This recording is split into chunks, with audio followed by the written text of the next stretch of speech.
We never found him. They found the torso about 10 years later. The tow truck driver was not amused. He just gave us so much shit. This spare tire didn't fit. I gotta run over the junkyard and get another one. But one of y'all got to come with me, this guy. And I'm looking at the bass player. And I'm just saying with him with my ass, please don't make me go. Please don't make me go. And disappears for 45 minutes. So is your new bass player, or was he better?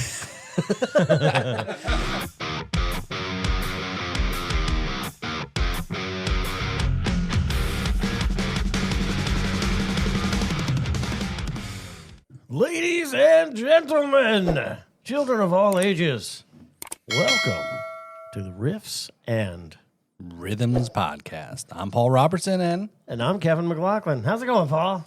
I'm doing great. My belly's full. We just ate some gyros. Yes, everybody says it different. Gyros, lamb shavings.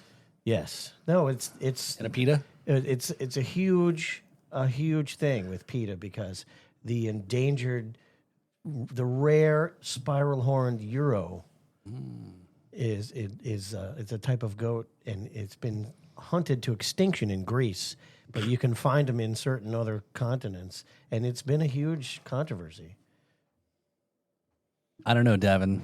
It's a small tube-shaped animal. It smells smells like a lot of. Yeah, they just put them right on a spire and shave them apart for your sandwich. Yeah. Cut off. Yeah, so we start off right with a little bit of food, and as opposed to usually we eat later after taping podcast and much later at night. It's bad for your health to eat right before bedtime. Right. So break that habit. Yep. Stop eating after 8, 10 o'clock. Anyway, so what about drinking? Drinking, you should do that regularly. Even when you're right sleeping. before bed? Absolutely. I drink all the way up until I drop my glass because I'm asleep. Yeah, I think the more you drink, the sooner the bedtime comes. Mm-hmm. Sometimes. Sure. Yeah. Sometimes. Keep it up. So welcome back to the podcast there. Yeah, what have you been up to this week? Oh, it's been a little bit of interesting things. We had our last week's episode. It was almost like a guys podcast episode. We had almond. You could say sausage party. It was a sausage party. Yeah. So speaking we were of that, celebrating the loss of our couch. Yes, and tonight we're taping again. The show is July 22nd. Is that word taping still appropriate? Recording? Because there's no tape involved. I don't know. We're not using magnetic Little do you tape. know, after we record, I go home and I put it all to tape too. Oh, Just yeah. to have a archive he's such a nerd. No, so. it's more like The tape gives it that nice warm our analog sound. Yeah. Our equipment cases are held together with tape. Mm-hmm. So it could be that. Yeah. So, well, I stopped by Devin, or the Ghost, and the Pistachio open mic last night. Yeah, how did that go? It was fun. It was a good turnout there. You know, we had a fun No, time. it wasn't. All right, well, I was trying. It was fun. I was trying. It was fun. It wasn't a bad turnout. We've had worse turnouts. Oh, have you really? Yeah, I showed up. It wasn't a great turnout. It was a slow night. Let's be real, that's but true. it was good. There was some talent there for real. Yeah. You, Ian, eat my words. Your Pokemon Wendy? card lady. The One Piece card, Yeah. Nicole. Yeah, she could sing. She can. Yeah, and then your friend, the girl that did a lot of laughing, the white lady rapper. She is giggly. So, yeah. And you're hearing the voice of our astute crew over there. That's Devin, the Ghost on the ox. That's right. And we've got Mr. Almond Pistachio. So I think now They if call me Almond Pistachio sometimes. They do. That's actually his name. so, I think speaking of the Ghost, it's been how long you been with us, Ghost? Devin, whatever Who's your name is? keeping track? For a while now. Yeah. You've It's been been for a a while while. now. It's been 4 months, 3 days, 16 hours, and 22 seconds. Okay, It's been like 4 years. okay. So that's I think you've made the mark. So Devin, I'm earning that 401k. well, we don't have a 401k, but Kevin and I did talk earlier, and we would like to let you know. This is usually how people get fired. Yeah, this is starting to sound ominous. I would like to let you know you've been promoted to listener. You've been yes. Yeah, you forgot your keys. No, You almost made that. That's where you almost ended up tonight. Yeah, go ahead. He's slowly and poorly building up to the fact that we want to put your name on the front of the show as part of the credits. Hey, that'd be cool. So Thank you. you're Yes. welcome. Yeah. So provide your little clip of your opening credits. You move from the end of the credits now up. So now I guess we move Almond. We'll move Almond. The time. Yeah. What- Isn't that a Drake song? Working. Start from the bottom. Yeah. Yeah. So we're formalizing our relationship with the Ghost Hell on the yeah. Ox. Yeah. So yeah. So check out his podcast. He's going to drop I think about 50 episodes because he can try to catch up to our. About 50. It's not 50. Dude, man, he got a little testy there. Ooh, Man. struck a nerve. It's like How many episodes are we ahead of the Ghost on the Ox? not that many. But he said he was going to. We're about to put out episode 80, I think. Oh yeah, see they're right behind us. Yeah. Well, What is this? Tonight is 99. 94. There's a lot of 94. episodes. We got to start planning our 100th. We talked about it. Remember? What are we going to do for 100 But I episodes? will. Did we do will a say, live show in the award show?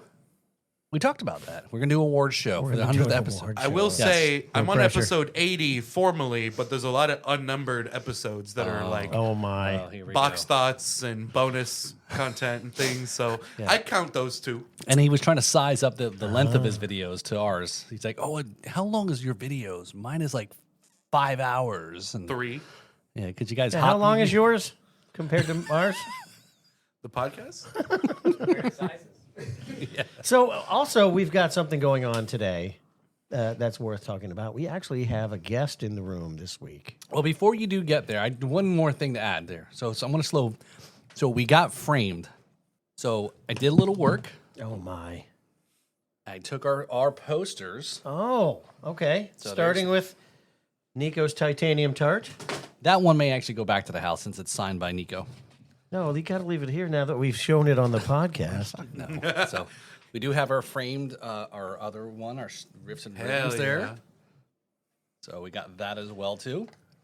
Ooh! And I actually bought specifically a 12 by 12 Oh, look at that! of Bobby's and Jim's band, Satan's Taint. Absolutely. I think we're going to make that. We're going to make these guys sponsors of our the- church group.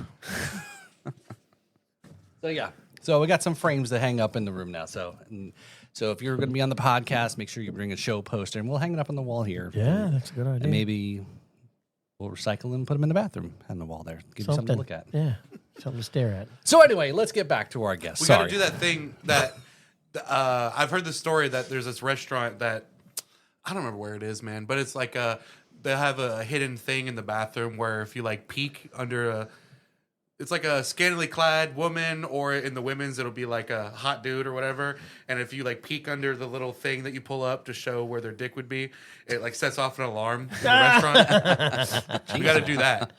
Oh, Sure. Okay. Yeah, okay. We'll do that. Let us know how that We're gonna works. Find something. Pull the string, lift the skirt. Yeah. Get your picture taken. That's the face, the shocked face. That'd be amazing. Yeah. Our guests can say, "What did I get myself into?" So He's already he's on his second drink. He's all right. Yeah. Yeah. Speaking wow, of call guests, him out like that. Well, would you like to introduce our guest? Yeah, sure. So on the podcast tonight, we have Adam Douglas. How you doing, Adam? I'm doing great, guys. Thanks for having me. Appreciate it. Yeah. Excited to be here. Yeah. Welcome, Adam Douglas. So we did a song review. We did our signature segment that we do. Oh Riffs. God, please be nice. Well, no, yeah, no. Well, you'll find out how we review songs. It's a unique way to yes, do it. right. We're not going to tell you how we. That's why he didn't watch any episodes. Yeah, that's right, because yeah. he was afraid Nervous. to hear what we had to say about him. Yeah, we don't review songs with the guests of their own music. You know, obviously Right. obviously because that'd be awkward, right? You know, and Of course. for some, Yeah. You know, Kevin's the only one that went through that. I went through that. Yep, it's his How show, was so it, he Kevin? can do what he wants. It was uncomfortable. And mainly because I made a lyrics video specifically to be reviewed, and I forgot to put the lyrics on. He did it in invisible ink. Yeah, it was.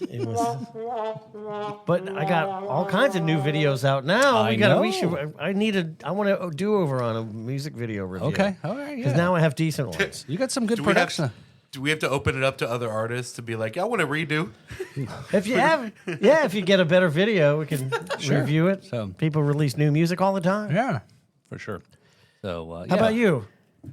When was the last time you released a new? When was the last music? time I released new music? Or even man. old music, if you released it. When I after guess it the was- last music I released was old music because I don't think I've released an album since 2017, maybe. I did a lot of recording in 2020 during. I was living in New York City at the time, and everything was shut down. But I just never got around to releasing it. So I guess I probably should do that. I just, the whole thing with recording music is you put all this time and effort into recording it and getting it mastered and getting it out onto the internet. And by the time you've done all that, it's like I at least have written another album's worth of music that I want to start writing and recording and playing in bands. And it's this never ending backlog of things that God, was that 8 years ago? 2017, 7 years ago? Yeah. Mine. Oh, jeez. Yeah, I got to get on that. I'll get on that. All right. It's easy to let things, sit on the shelf for a while. Indeed it is. Because, I'm in the midst of making my second album, and I left the country on tour for a while, and I'm having trouble getting myself back in the mindset of recording.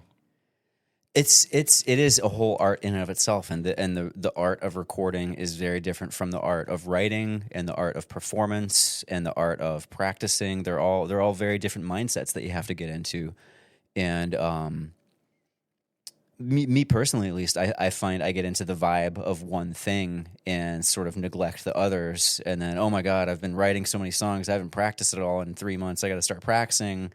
And then I'll be practicing for a while. And I'm like, oh my God, I've not written a song in 3 months. And then I'll get back into the writing thing, and then start recording them. And it's this never ending, never ending battle of what should I be doing right now, and not enjoying the moment and just doing the thing. That is a pattern of highly productive people. I not with me, at least. Well, highly productive people.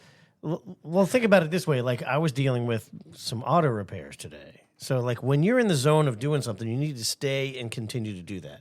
Because when you do an auto repair, a little bit here and a little bit there, when you start, you got to bring all the stuff out. You got to get it all set up. Got to get your mind right, and then you work a little bit. And then when you haven't finished it, then you take everything and put it away, and you spend half of your time setting up and tearing down and not getting things done. Right.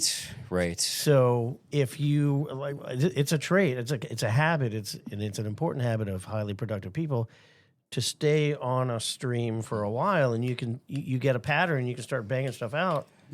I know. In all seriousness, no. I certainly find myself doing that kind of thing, and it's funny the way the mind can just get into an inspired mode and do those sorts of things. Write a bunch of tunes in one setting, practice for many hours a day in one setting, whatever the case may be. Was it last year? I think it was last year or the year before. I watched that Beatles documentary, Get Back. Phenomenal documentary if you haven't seen it. The highlight being, the moment they capture Paul writing the song Get Back, and it turns from this improvised thing into, okay, I got a couple lyrics, and it gradually morphs into the song that we know. Man, that was so inspiring. I finished watching the documentary. It took a week or so of watching it, an hour a day. Finished the documentary and wrote a song every day for the next week. Just sat down, wrote a song. Okay, cool, got one. Next day, sat down to play guitar, wrote another song. Next day, sat down, play guitar, wrote another song. Literally for 6 days in a row, six songs in 6 days. And it's just funny how you can find yourself in those kinds of modes, and then, what was the other thing? The other thing that happened. No, that was 23. That was 23. 24. A similar thing happened. I got really, really sick, and I had bronchitis, and the doctor gave me this and that and the other thing, including steroids, prednisone. So I'm taking this prednisone, it makes you all amped up. So guess what I did? Was when I was on the prednisone, wrote 3 songs in 5 days, or 5 songs in 3 days, or something like that. I mean, that's great. It's amazing why so many artists were on coke, right? Get all that stuff getting done. That helps you So get I a lot hear. done. So I hear. Yeah, people have told me about that. Yeah. I like to mix on Pepsi. But yeah, isn't it funny that watching that process, they're just sitting around the studio for a couple days, and it was like, don't you wish you had that ability? And again, that's the Beatles at the end of their time. But It was beautiful to see what an efficient unit of creativity that they were by that point. And you know, I was a little like, man, what did I get myself into for the first hour? You know, the first hour there, you know, I think they hadn't played in about 6 months, and they're rehearsing old tunes, and it's a lot of stop start. No, I thought we were doing that 4 times. We're doing it 8 times. You know, stuff like that. Standard band things that you know, if you've played in bands, you're like, oh my god, why am I watching these people do this? I do this every weekend anyway. But man, once they kind of once they got the rust off and started really cranking into the tunes, it was such a cool thing to see. I had no idea. That John and George were playing so much bass while Paul was playing piano.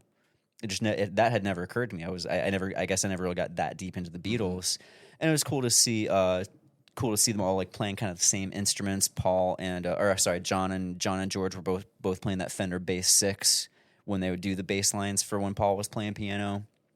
So I just gone into it thinking they were more set in their roles as instrumentalists than more so rotating. All the rotating, which is also really cool. Yeah, no doubt. The best part of that was actually watching probably what will always be known as the greatest band in the world, actually creating the greatest songs. Yeah. Right. Yeah. But there was a side plot on that I found really interesting. It made me feel a lot better because I'm always planning events, and my ideal, I start with the ideal and then work down to what I can actually do. And with their concert, the original concept was they were going to go and do it in the middle of the desert somewhere in the Sahara. Right. And then finally it eroded down to, well, let's just go up on the roof and do it. Right. So that I found comfort in that because that often happens with my plans. This is just too much to deal with. Can we just go play? Yeah. they get shut down pretty quick. And they even the Beatles got caught and shut down by the cops, which was very interesting. Right. It's a Billy Preston. I always say it's not. You can tell it's a good party because the cops show up. Yeah. Right. So that part of that process, right? So you mentioned. Let's kind of bring it back. So you mentioned you were in New York. So I lived in New York City for about 10 years. Right. Yeah. But you're originally from here, West Palm. Born and raised in Palm Beach Gardens. Okay. Went to Gainesville, and I was there for 6 years. I attended the University of Florida, and while in Gainesville, I started playing in a band that was doing fairly well. And so after I graduated, I stuck around in Gainesville for another 2 years and continued playing with that band. When that band ended, I went up to Boston. I was in Boston for 10 years.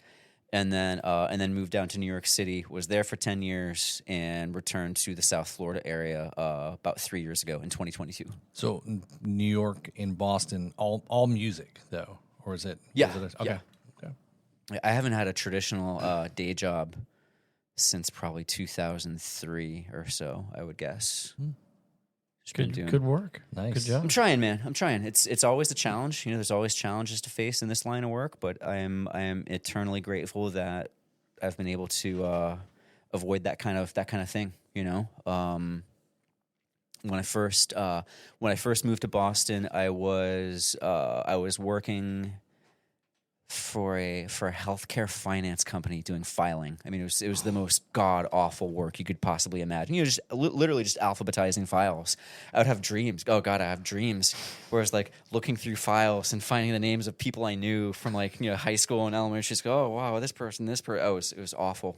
Wow. And then Johnny has syphilis. No wonder. Johnny owes money on that dental X-ray machine that he financed back in 1998. And I did that, and I was working as a barback in a jazz bar as well, which was very cool because I was studying jazz and trying to do the jazz musician thing. So I was trying to do the one ear thing with the headphones, but it wasn't really working. It's good to hear the ambient noise too. Sometimes I've given up on that idea. So I was working as a bar back in a jazz bar, and that was just such a cool thing to experience because I was studying jazz, trying to get better at that style of music. And what better way than to be constantly immersed in it when you're doing your shitty job, taking glasses away from people and filling ice trays and that kind of stuff. Yeah, I've never been in a place where the arts and sciences were at a higher level than in Boston.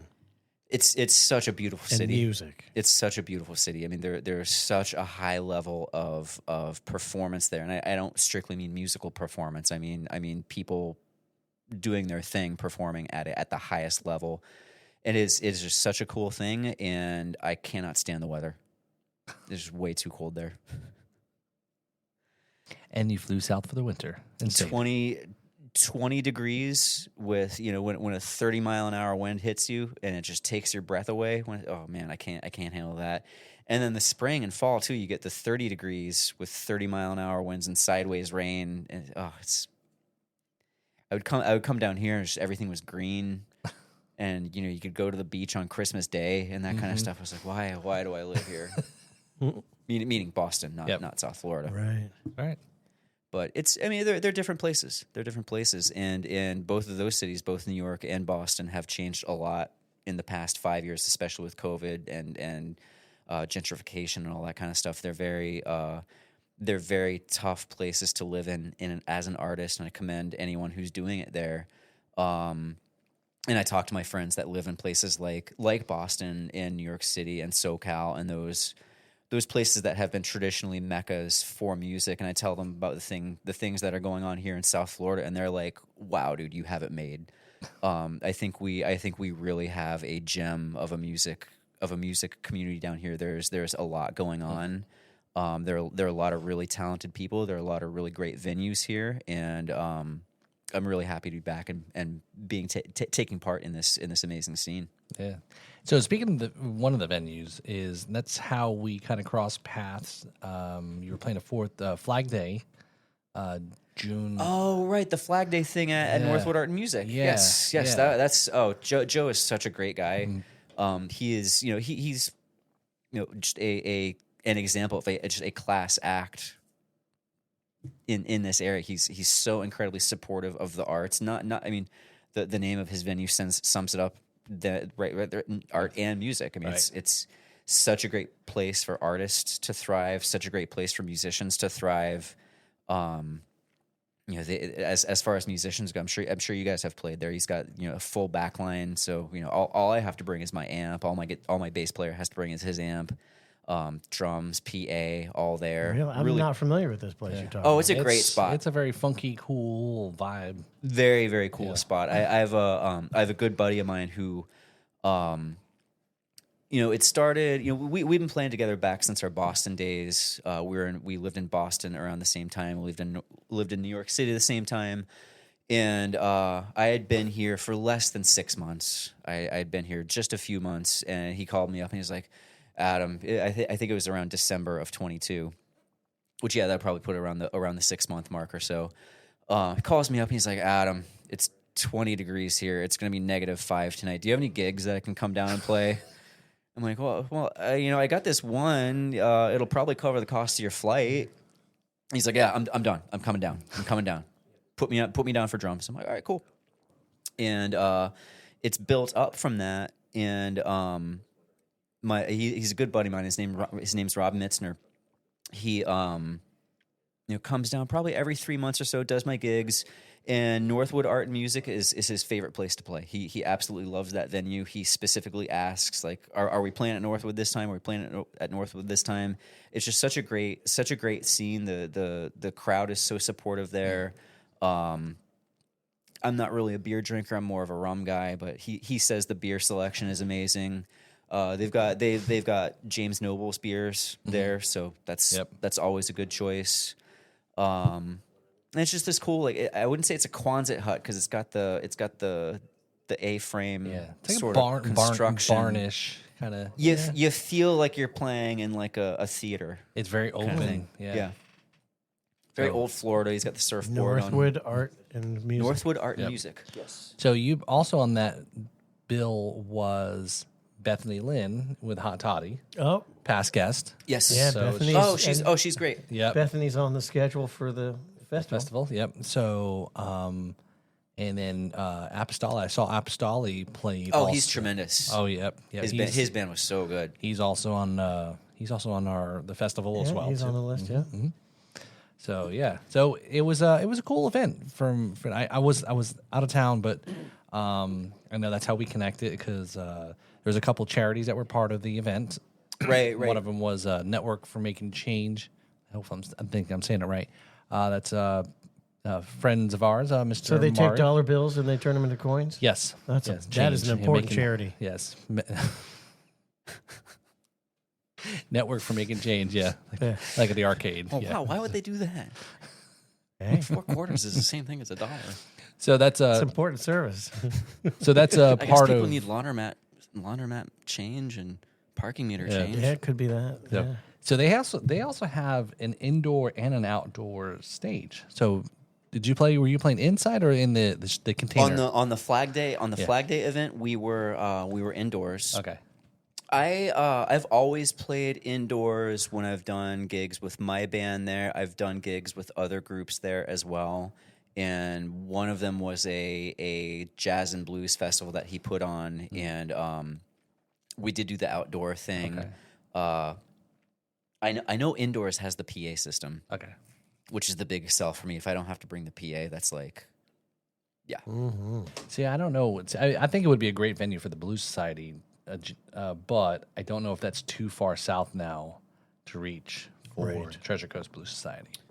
But I think it'd be a great venue, though. I met Brian Shaw recently. He's a great dude. Yeah. He's on. He's going to be Yep, he's guest on the board. next. The board and coming up next guest. Oh, So, yeah. no shit. Oh, they're Okay, tell him I next? said hey. Yep. Oh, cool. The sweet release is coming up, and so that's going to be an interesting show. But yeah, Oh, that's great. Cool. Yeah, he's a great dude. cool.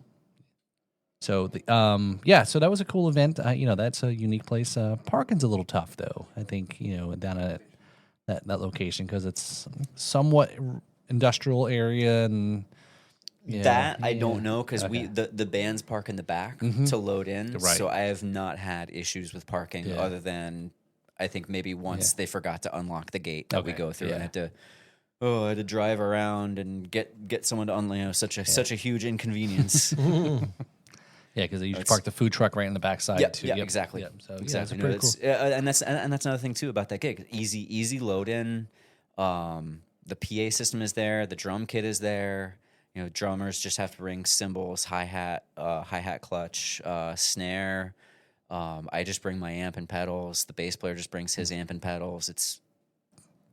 He can't make it any easier. Yeah. Yeah, so a lot of venues are starting to have really good setups for like Double Roads here. I know they've got a pretty good setup here. The PA system, sound system, drums already. And all I haven't played there yet. I remember Double Roads was what you used to call Wolfies. that stretch. No, Yeah, the name Double Roads. Oh, you're going way. Oh, you're going way back. Okay, Yeah. That Tell the used to story. be- Yeah. that used to be the stretch of road. I think it was at one point A1A, but I think now it's Ocean Drive or Ocean Boulevard or something. It's that stretch of road right on the beach from I think Marcinski or Donald Ross up to around Carlin Park or so. And that was a popular surfing area back in the 80s and 90s, and they called it Double Roads. And I can only assume that's since they're located right there on that stretch of what would have been Double Roads back in the day, is where they got the name from. Yeah, I think we talked a little bit about that with Bryce when Bryce was on the show. He was talking a little bit about Jupiter, kind of way back Jupiter. Those stuff. are my stomping grounds. I was an avid surfer when I was a kid, and spent a lot of time on those beaches. That too has changed, and not as much as some areas, but it has changed a lot. There's not as much, but there are a lot more condos and stuff there. But they're not making it insane like Fort Lauderdale or anything like that, or Miami. But there's nothing on the ocean side, thankfully. Yes, but it's exactly. Exactly. And that's and I've been talking to some people recently up north just about beach. The weather has been so great lately. Just talking about beach related things, and that's another really unique thing to Florida is the public beaches that we have. And Jupiter Beach parking is completely free. There's no meters or anything like that there. And then up north, the if you buy beachfront property, the property is yours to the low tide mark. Meaning, if you're walking on the beach, you're on private property, and you could potentially be arrested for trespassing. I believe in Florida, and I'm not up on this kind of stuff. The laws may have changed. I believe in Florida, it's to the high tide mark. So in theory, if you're walking on wet sand through past private property, you're fine. There's nothing anyone can do about that, and that's a big selling point for living in Florida, vacationing in Florida, going to the beach in Florida, as opposed to places like Long Island, where you have completely private stretches of beach. Yeah, yeah, and Southern California too. Yeah, because you right. What controls it is the beach access. Right, so the beach you can walk on. But maybe getting to it is limited on, like you see public access, little cut throughs. Right. And then, I mean, one of the things I experienced living up north was, I went to, when I was living in New York City, some people I knew were saying, oh, don't go to Coney Island, don't go to Far Rockaway. You got to go to Long Beach. That's the really nice beach. Go out there, take the LIRR and make a day of it. I'm like, all right, cool. I like good beaches. And I go out there and spend whatever $30 on the commuter rail out there, get out to the beach, and it's like a $15 charge to just go onto the beach. I'm like, what? I'm not paying this. This beach sucks. Oh wow! You said how much? It was like $10 or $15 or so. $15 access fee to the beach. Access fee to the So, beach. Yeah. I lived in Daytona Beach for a while. There was plenty of public beach access. Of course, world's most famous beach or whatever. But it's $20 if you want to park on the beach. Yeah, if you put your there's car. parts of it you can drive on. Yeah. Right. But most of the driving sections were limited to like certain stretches and stuff. Yeah. Speaking on the topic of private versus public, there were a lot of times where friends and I would just like walk through the lobbies of the condos and stuff to go to the beach, just because like they're not going to stop you most of the time. Somebody please pull up the police record for the ghost, please. What record? Yeah. But yeah, but you're right. It's the difference of I lived in Jersey till I was 17, moved to Florida, and anytime I've been back up there, I'm like I couldn't move back.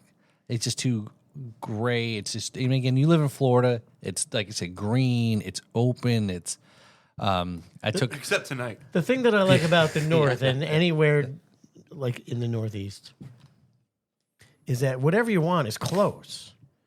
Like people in the Northeast, especially New England, if they got to drive 15 minutes to go get a bagel, they're not going to do it. But here, like to get a decent bagel shop, you got to drive like for hours. Yeah. And a commute to Miami, an hour and a half commute. God forbid, people in Florida, that's way too much. But if you live up north, that's normal. Yeah, I guess it's kind of both because like every corner has a bakery. You can go get a hard roll or whatever. Well, from what I understand, and this is my buddy Rob that I was telling you about that comes down to visit. We found a place that makes bagels out of water that they import down from New York City, and apparently it's like the pH and mineral content of this water that gives the bread in New York City, i.e. the pizza and the bagels. I've had people tell me about this place actually. It gives it there. I don't want to necessarily mention any names because, like you said, they're not sponsoring us. I'll go. Brooklyn Water Bagels. Oh yeah, there's one in Port St. Lucie now. I think. Oh, is there? Yeah, we've been meaning to go to that because that's what I assumed it was. The bagels all about. the bagels are quite good. It reminds me of a New York City bagel for sure. Yeah. They should do pizza too. Well, they could, they could just use Dasani because that's just simply New York City tap water. Oh, is it? Yeah. Oh, there goes that sponsor. But we were so close to getting him on the festival. But New York City tap water, the municipal water supply in New York is an award. It's like one of the best in the world. And it's an award-winning municipal water supply. So what makes those bagels so good is that fluoride in the water. No. No. Is that why I have autism now? What? Too soon. Wow. Last week it was Kevin's peanut butter allergy rant, and now it's going to be about Yeah, fluoride. Apparently, who knew fluoride was a neurotoxin? Am I getting an angry letter from a lawyer now? yeah, right. So there's a lot of those nuances about the north and the south. This is what happens when you drink too much fluoridated water. All Our tchotchkes from the bands are starting to grow. the aren't they? tchotchkes are growing. Yeah, That's so it's a sign that we're made it. this is a lunatic's chicken. And it's got a look of astonishment on his face because it expects you to choke it any second. They always do. Right? So, what would you describe your music then as? Well, that's a great question. I love talking about this kind of stuff. So, I do a few different things. My main thing that I want to do is compose original music. And I'm a big fan of jazz, and I'm a big fan of rock.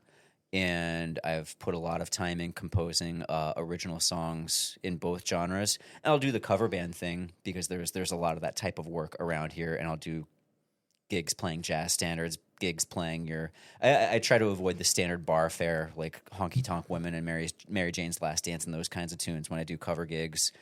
But yeah, I would say it's kind of split down the middle between composing jazz tunes and composing original rock songs.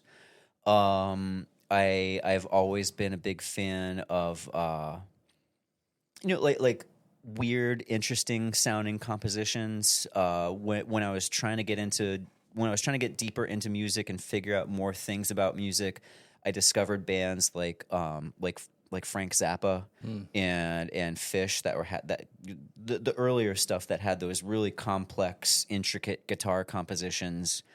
And I was like, man, that is just so cool. How do you write something like that? How do you approach composing something like that? And in getting into the deeper study of music, that's how I found jazz improvisation and the study of jazz harmony, and all of that stuff does is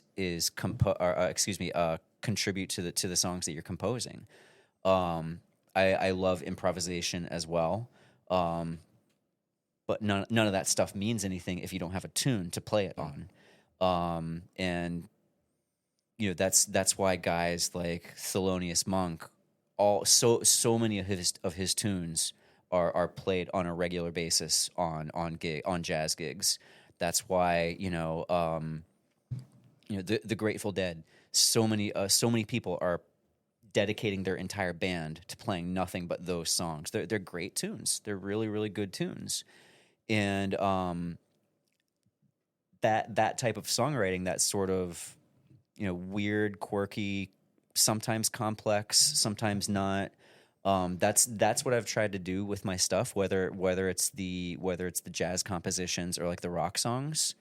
And then not that I'm deliberately trying to be complicated either. Some of my least favorite bands are bands that are doing things deliberately. For example, I feel like U2 is writing songs deliberately for the sake of being simple. I heard something that Bono does not let the guys come to him with songs that have more than 3 chords. And I don't know. I liked U2 back in the beginning before they knew how to play. They sounded their songs were way better before they knew what they Sunday were doing. Bloody Sunday is a great tune. Great song. New Year's Day is an amazing tune. Yeah. And again, it's not necessarily about the 3 chord thing. It's the placing limitations on creativity, because on the flip side to that,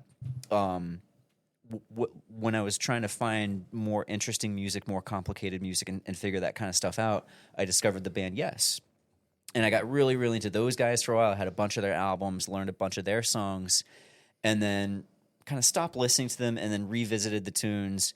And I put on what was once my favorite album by them, Close to the Edge.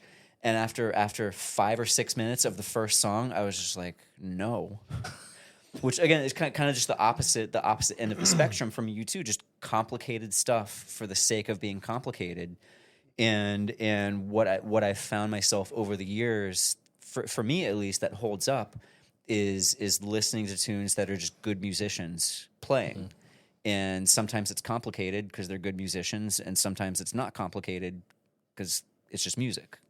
The Dead and Steely Dan being great examples of this. Both of those bands have incredibly complicated songs that are incredibly difficult to learn how to play. And And then they also have songs that are just like, 3 chords as well. And again, it's that sort of freedom to not have to limit yourself. And that's what I think is important about art in general, and not just music, but any kind of art is having limitations on it. I remember hearing somewhere that it was something along the lines of the greatness of a society can be measured by the art that it has created, and that we're still finding all these like amazing pieces of art that were created by people in Rome.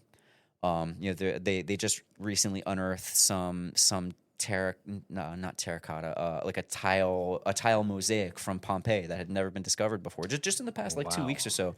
This thing looks amazing, and that's again a hallmark of how great the Roman civilization was. They were not only concerned about expanding their civilization, but they're also concerned about making sure their people appreciated things aesthetically.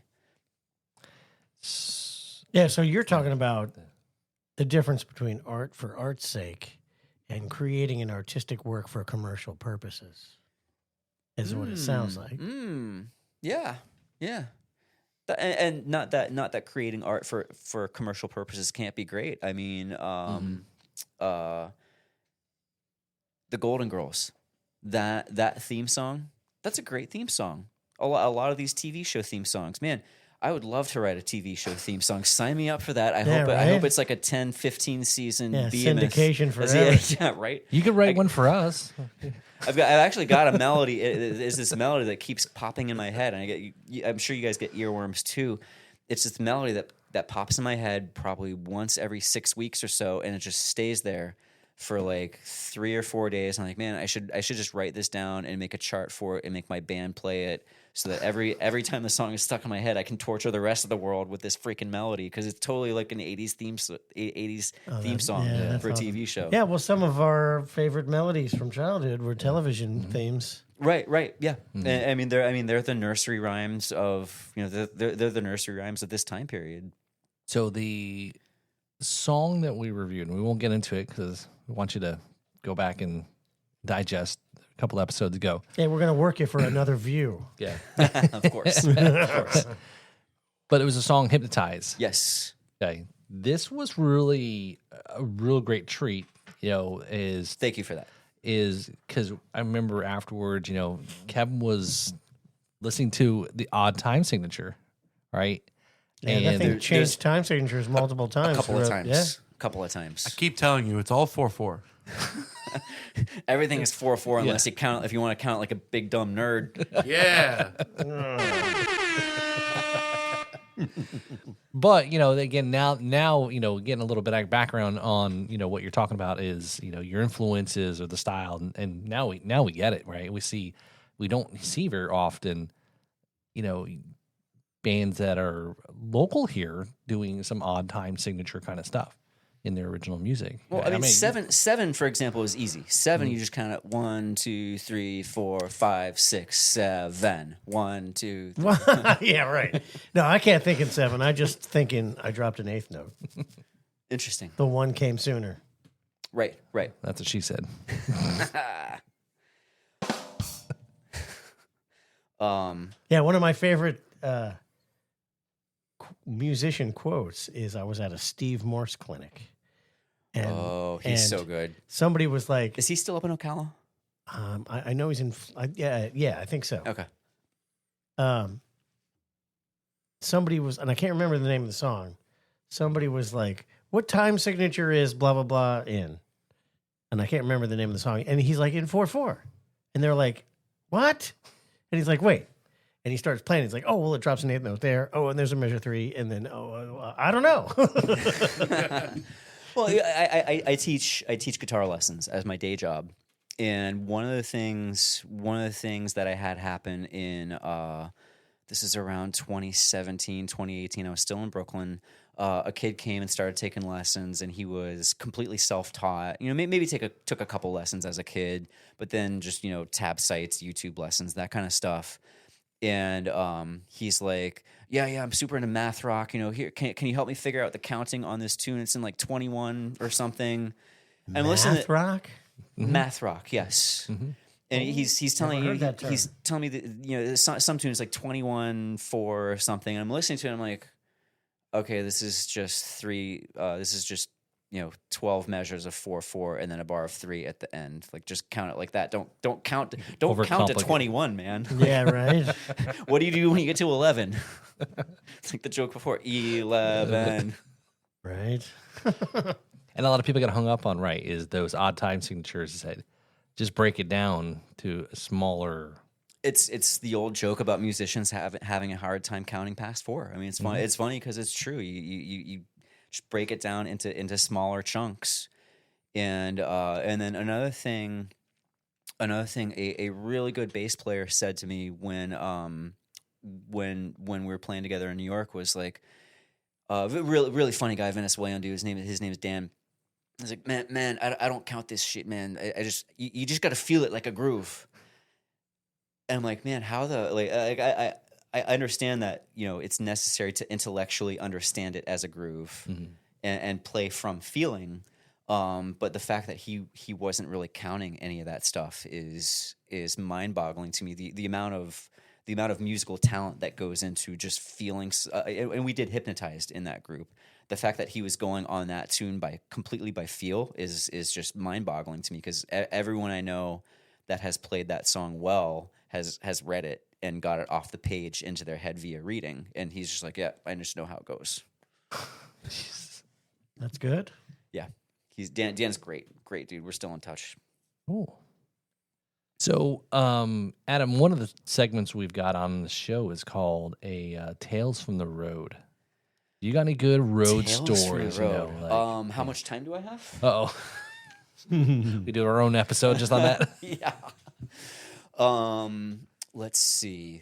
I've got quite a few. And are there restrictions on like No. Crazy things the I better. can say? Okay. No. It has to have been on a Tuesday. So let's see that band. I'm just going back chronologically to the beginning. So that band that I played in, based out of Gainesville, Florida. We, I say we toured for 4 years because that's a simple way to explain what we were doing.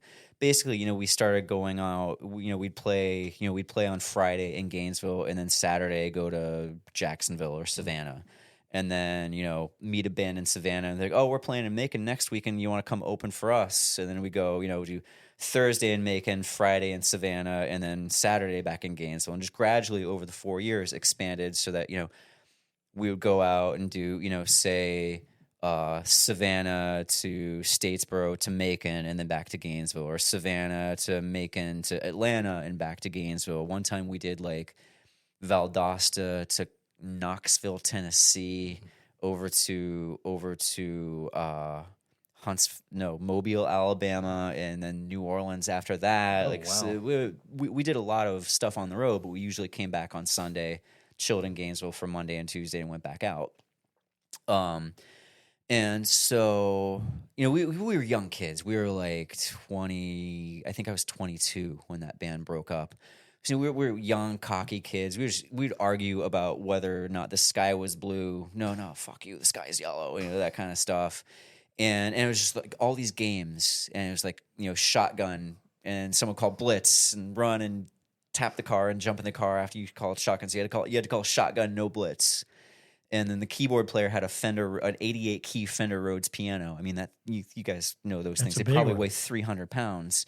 So again, it was Rhodes duty, not it. So you get to the venue, you couldn't call it before you got to the venue. You had to call it once you got to the venue. Like, all this stupid shit like that, man. And, God, I have not heard shotgun references in so long. So we had a Chevy G20 conversion van that we had a 8x10 trailer that we put all the gear in, and no one in the band could parallel park the van with the trailer on it except for me. And the night of this incident, I had already done Rhodes duty, so road. I'm not parallel parking the van with the trailer on it and doing road. That's that's out of the question. So one of the other guys is parallel parking the van with the trailer on it, and he gets the right rear tire of the van caught up on the curb, and it blows out the rear tire.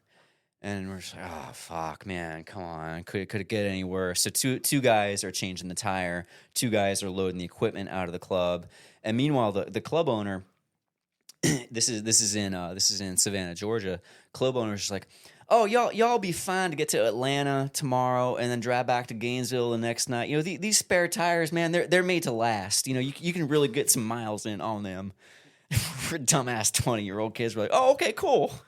So we drive to Atlanta on this spare tire, and we're right outside of Atlanta where the speed limit drops from 70 to 65. Oh no, sorry, I'm getting ahead of myself. We're like 2 hours outside of Atlanta. I'm like, man, you guys smell that? It smells like burning rubber. Yeah, I smell that too. Yeah, just close the windows. Okay. Get outside Atlanta where right where the speed limit drops. If you ignore it, it'll go away. Yes. I see nothing. Yes, and I think I was driving. The wheel starts shaking, like doing that. Oh shit! The spare blew out. Pull over. Probably in the left lane or something. Pulling all the way over to the right in 8 lanes of traffic on a Saturday afternoon going into Atlanta, and by some stroke of luck, at least wound up under an overpass. So we had some shelter if it were to rain because we were there for a while. We were smart enough at that point to have AAA and a cell phone. This is probably like 99, 2000 or so. Call AAA. They send the tow truck driver out. And the tow truck driver was not amused by the fact that we blew out the spare tire. He just gave us so much shit. And this guy, he was just your stereotypical tow truck driver. The stained wife beater, the unattractive appearance, talking about lewd and lascivious activities that he liked to partake in his free time. And the guys in this band. The bass player is Latino and the keyboard player is Jewish. Oh boy.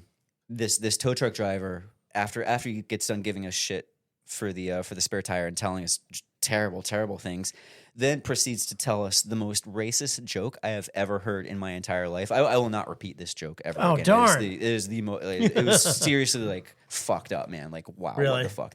This was the moment, honestly, this was the moment where I was like, yeah, I got to get out of the South and move to the Northeast or something because there's too many fucking racists here.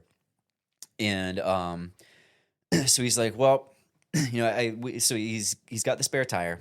Tries putting the spare tire on, the one that he brought, and it doesn't fit. The lug nuts line up with the holes in the tire like that or something. He's like, well, this spare tire didn't fit. I gotta run over to the junkyard and get another one, but one of y'all got to come with me. And I'm just like, oh my god, I'm not going anywhere with this guy. And I'm looking at the bass player, Checo is his name, and I'm just saying with my eyes to him, and this is the Latino guy. And I'm just saying with him with my eyes, please don't make me go. Please don't make me go. Please don't make me go. Please don't make me go. Please don't make me go. And Checo, this is just the kind of guy that he is. He's like, I'll go. And he jumps in the tow truck with his shady tow truck driver and disappears for 45 minutes. So is your new bass player, or was he better? We never found him. They found the torso about 10 years later. Sounds like a great horror movie. Right? So he comes back, and we had another spare tire, and the lug nuts lamp like that this time. And then they make a second trip, and then it comes back, and they line up like that. They make a third trip. Now by this point, it's probably we're still an hour outside Atlanta, and it's like 6 o'clock. We got an 8 o'clock hit in Buckhead, and so we called the club at this point. We're like, hey, we're not going to make it. And I mean, calling the club to say you're not going to make it, that's like the dog ate my homework. Like, what the hell? Like, you got to show up for the gig. How do you not have a tire on your vehicle? Right. So, needless to say, they never hired us again. They meaning Checo and this tow truck driver, they return with, I think, 3 spare tires and 3 donuts. and it's literally just like spare tire number one. Just they're not. It must have been like GMC, Ford, or no, it was a Chevy. So GMC, Ford, whatever, Dodge, all the different brands lining up around the whole of the spares like that. 3 different spares. We go through two donuts. Those don't fit. So finally, we're literally on the last donut. Literally on the last donut. And mind you, this is a Chevy G20 conversion van with an 8x10 trailer. Finally, we get a donut to fit on this thing. And we're like, well, we've got a tire on the car now, so that's good news. And by some stroke of luck, by the grace of God, if you believe in that kind of stuff, we get the donut on the car. We're literally limping in the emergency lane, 35 miles an hour with this Chevy G20 conversion van and 8x10 trailer with all the gear in it, with the hazard lights on, cars honking at us as we're going down the road. Literally, the next exit, there's a Walmart with a tire place in it. And by that point, I think the Walmart was closed or something. So we slept in the van last night. Used the proceeds from the gig from the night before to get the tire, and limped back to Gainesville the next morning. It was a very good story. Oh man, it was an absolute nightmare, but it makes a really good story now. Oh my gosh. Yeah, that's no fun at all. So what did Checo's story? I guess everything. Everything was fine. Okay. It's just a little, just a little shady, little racist. This wasn't guys from. Oh my God, what am I Deliverance. Yeah, it wasn't Thank you, Deliverance or Deliverance. anything like that. It was Georgia, right? Yeah. Yeah, right. Oh man, it's kind of crazy. Touring, the road stuff, and Touring nightmares. yeah. It's yeah. I mean, I got more if we have time for it. Well, I can keep going. save it for the. Maybe you come back next time and tell us another one. Absolutely. Yeah. Always Yeah, happy to that'd do be that. awesome. Yeah. Always happy to talk about the road. So, real quick, we got another segment here called the MVP of the week. Who do you got a shout out for? Somebody who's like either in the community here you want to recognize, or maybe it was your 3rd grade music teacher that got you into guitar playing, or whatever. Oh man, what a great question. I'm going to say just the first thing that came to mind was Nico Swarley, the bass player. Okay. He runs the Monday Night Ramble up in Terra Firmata in Stewart on Monday night. He hires me for that gig, every 6 weeks or so, let's just call it. And it's a really, really fun gig, and he's curated a really, really cool thing at Terra Firmata on Monday nights. And I went up there last night just to see some friends, and he, was not intending or expecting to play. I know how that thing is, and there's a ton of great players that come that all want to play. And I was like, we saw each other. Nico, man, don't worry about getting me up on stage. I do this gig. It's cool. I'm not here to play. I'm here to hang. And he dragged me onto the stage, kicking and screaming, and made me play a few songs. And we had a great time. But he's such a great dude. Cool. What exactly is the Rumble? Like, what is this? Ramble. Ramble. Sorry. What is this? So it is, man. It is. I think the coolest thing to do on a Monday night in South Florida. And it might be the coolest thing to do all week in South Florida if you have to take a hit on your Friday or Saturday night to go do this thing on Mondays at Terra. It's worth it. So basically what he does is every week he puts together a different group of musicians, and y'all throw out a few tunes. Oh, do you guys like Stevie Wonder? You know Stevie Wonder tunes? Yeah, I know this and that. Yeah, I know that and this. Oh, yeah, it's kind of like that other Pink Floyd song. Oh, you guys know any Pink Floyd songs? Okay, so we'll do this Stevie Wonder and this Pink Floyd. And you just go and you play the tunes. There's no rehearsal. There's no preparation. You just go and play. And So it's a big open jam. That's cool. There's Like a curated jam. I would say it's not an open jam. I would say it's a heavily curated jam with guests. That's awesome. And Terra Firmata is just such a cool venue. They, Al and Tom, the guys that are running the bar and the food for this particular night, they're just so incredibly supportive of the live music, and they really encourage the musicians to take things out and explore things, which, if you're doing that on other gigs, then you're going to get fired after the first song, because no one wants to hear a 10-minute version of I Wish by Stevie Wonder, as fun it is to play that. But again, they really encourage the artists to be creative and explore and try new things, and it's become quite become quite an experience for Monday night. I don't know of another bar or music venue that is that consistently busy on a Monday night. I mean, it's a great overall experience. So see, Devin, that's what I missed last night. I hung out with you guys. Yeah. It was a great time. Yeah, Mr. Nico. Can't get him Nico on. Swarley. Can't get him on the podcast or the festival. Well, we They're almost too- had him they're on. too busy for us. We almost had him on, but Yeah. we had to. Well, We put him off twice. He's a great dude, and he's an incredibly talented dude. So he's going to be in demand. So Yeah. Sounds like I got to reschedule the day this open mic is on. Well, just tell. If Yeah, we want people to come out to play. Just well, I mean, apparently, you got to maybe cater towards the overflow that comes after the show, and just kind of maybe piggyback on some of that. I mean, if you guys, know. Tara has a hard stop at 10 o'clock, and you said you guys are kind of soft on the stop on your end. So if you maybe started at 10, if you guys do a 10 to 1, that I think that would be a very easy opportunity to pick up the overflow from Send Tara. someone over to Tara with some coupons. Yeah, Yeah, right? It's good. So, yeah, exactly. maybe keep your 8 to 10 for the amateur hour, and then you get 10 the to 12 is hardcore, the real show. The post ramble. Yeah. It's really cool. That's what we'll call it. We'll call it the post ramble. There you go. The after Piggyback ramble. off of the After ramble. Yeah. It's the caliber of musicians that are coming and playing. And again, you go up there and you call tunes, and everyone that plays is good enough to, even if they don't know it and kind of know it, to just, oh yeah, I've played this before, and it sounds great. Who was the drummer last night? Was it Hosni? No, it was No. It was Mike. Corey Riccardi. You said Corey? Mike. Yes. You said, but also Mike played also. Oh, Lashavo sat in. Okay. Lashavo Okay. sat in. Okay. And he was playing drums while I was playing. And the gentleman that we were speaking about earlier that helps out with you guys' jam session, AJ. Do we talk about him? Alex. AJ? Alex. No? Okay, maybe not. Yeah. AJ was one of the Okay. other drummers that I played with while I was there. Okay. Corey was on the gig. I didn't play with him last night. He's a phenomenal drummer as well. The Oh, band. I know you're talking about. We were talking about Keith and Yeah, his AJ. buddy. Yeah, his buddy that he went I over don't there know with. AJ, but I think I know who you're talking Okay. about, but I don't know him. Yeah. It was a lot of the Guavatron guys that were on the gig last night, and it was okay. just great stuff. I was again. I went to hang out with friends, and I was like, man, I hope when I'm doing the ramble, it sounds this good, because they sounded fucking awesome. Yeah. cool. Yeah, I haven't checked out some of your fellow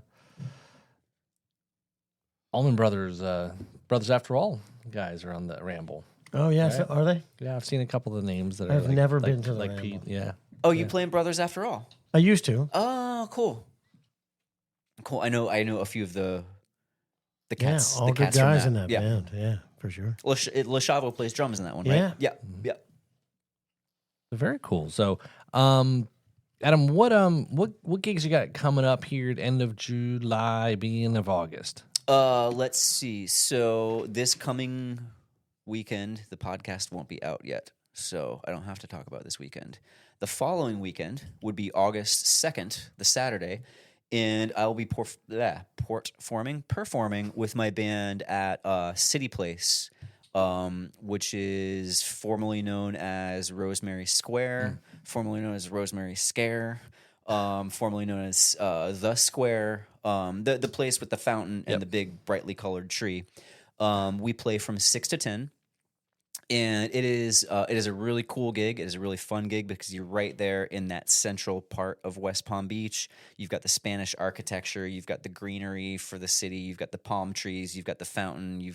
They call it the Tree of Life, the big neon colored tree that changes colors, which I love looking at that thing while I'm playing. It's awesome. So it's a really, really cool spot, and we pretty much have freedom to play whatever we want. So it's a 4-hour gig.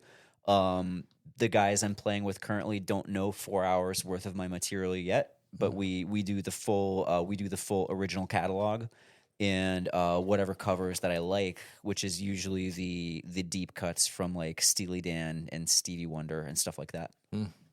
Very cool. Nice. All right. Very cool. So yeah, 6 to 10 August 2nd at City Place. And of course, you can always check adamdouglas.com for more shows. Like me on Facebook and Instagram and social media and all those good things. And don't forget, it's 2 S's. I put the ass into Douglas. Good to know. Yo, Yeah. I hope. when we were reviewing your song, that was the first time I'd seen your name, and I got you confused with Douglas Adams. Oh, I was thinking, wait, did they name this after the author of Hitchhiker's Guide? And then I realized I had to look it up. I realized I got them switched, got them Oh no, reversed. that's right. Yeah, you were like, oh yeah, that is not as. It was just like there was the joke. You'll find out is that it just was. I thought it was a random name of the band, right? It was like Yeah, I wasn't. Bob, I wasn't right? I wasn't familiar with you, so I wasn't sure if that was just a name for the band or if that was a person. Say, hey, which like band Hootie, is like just fantastic. Like That Hootie, is really what I think. Oh, by the way, which one's pink? Yeah. it's like Hootie and the Blowfish. Like there's nobody in the Right, band named Hootie or Blow, right? So very cool. Steely Dan. Which one of you guys is Dan? Yeah, right. That's Come on the not- that's not podcast. what that So means. who is Riff? Yeah, and no. who's Yeah, which one is who? So Yes, I'm Riff, and this is the Kevin and Paul podcast. That's right. So And this is Rhythm. So appreciate coming on. Yeah, come back next week. We got more to talk about. We want to talk a little bit more. We'll review a song. Amazing. I can't wait. So you got anything coming up here at the end of July, August? Well, August 8th, I'm going to be performing at the Seminole Casino in Brighton. Oh, okay. So, and I've got an ongoing series of music video releases, all live music videos. And the next one, we're going to be premiering it as part of the Jams and Cocktails podcast on Wednesday, next Wednesday. Look who made all the references to Brad this time. Yeah. So, like when my song Beer 30 came out, like a year and like 18 months ago, like over a year ago, I sponsored I was one of the keg sponsors for this podcast, and he made up like this surprise thing where at Beer 30, this alarm comes on and the clock says Beer 30 and it's and he's been running it all this time, and I finally found out why. It's because he doesn't know how to turn it off. Oh, we just outed you, Brad. So he kind of like wrote it into the code somewhere deep, and he can't find it anymore. But it just every time 9:30 comes around, it just goes right in the middle, cuts everybody off. It's hilarious, and I'm grateful that it's still up. It's a cool segment, actually. I like it.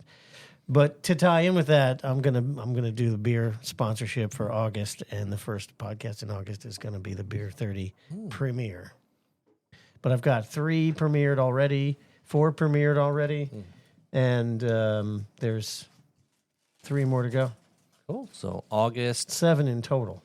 5th, we say? August 6th, 6th. That's right. Wednesday, August 6th. a week from tomorrow. 8 p.m. So check it out there. So very cool. So we got a couple Blues Society stuff. Church Coast Blues Society. Treasure there. Coast Blues Society is having its next jam featuring Ralphie and the Jammers. Okay. Coincidentally. August 19th. Right. Is it August 19th? I think that's It's coming up. Got to go. There's definitely a guy named Ralphie in there, right? Yes. Well, I don't know. Jam. Jam. That's his name.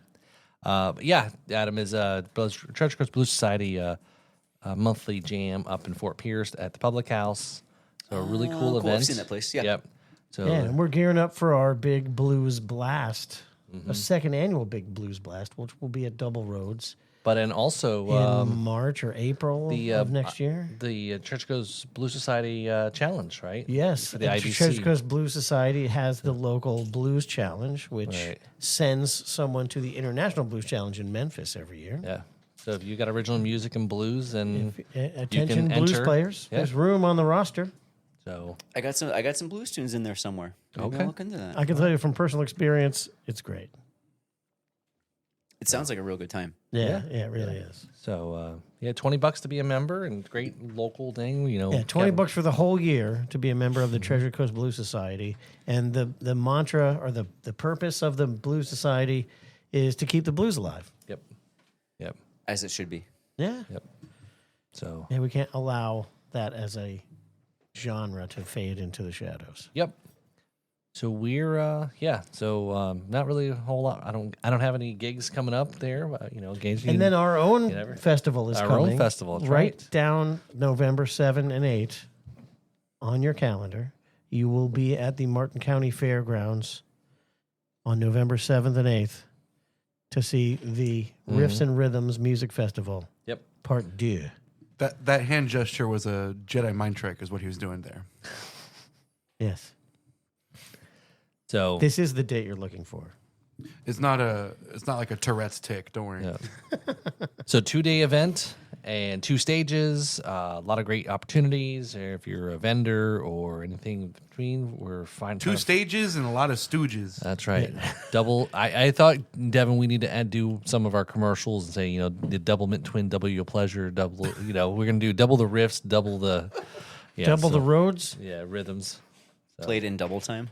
I always thought that it would be cool to have a band play a double Rhodes with 2 keyboard players playing Rhodes pianos.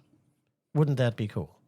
The house band at double Rhodes. Double roads at double roads. Yeah. But we could take it a step further than that. There'd be 2 keyboard players, 2 guys playing Rhodes, 2 bass players, 2 drummers, and call it the double Rhodes double trio at double Rhodes.